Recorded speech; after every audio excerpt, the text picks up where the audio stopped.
They say the ocean never gives back what it takes, but what if it takes someone in front of everyone? March 24th, 1998. Amy Bradley, 23 years old. A Caribbean cruise, a vacation that was supposed to be paradise. And then she vanished, without a sound, without a trace. At 5:15 a.m., her father saw her sitting on the cabin balcony. She smiled. She said she'd come down for breakfast. He went back to sleep. When he woke up, she was gone. The balcony empty. Her shoes, her ID, her cigarettes, still there. The ship's doors were locked. No sign of struggle. No witnesses. Just the endless sea.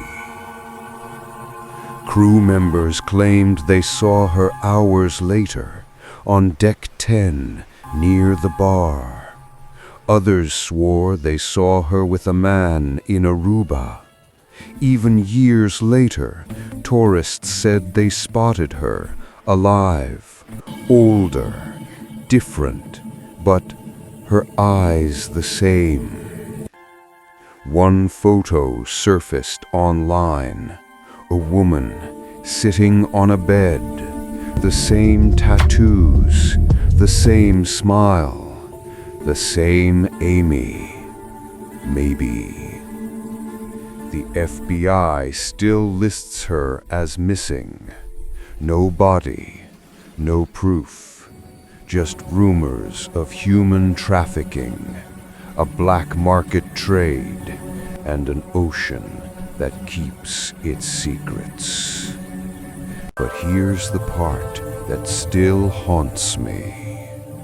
Her family kept getting emails, untraceable, each one saying the same thing in plain text. Don't stop looking for me. To this day, no one knows what happened to Amy Bradley. Did she fall? Was she taken? Or did the ocean itself decide to keep her?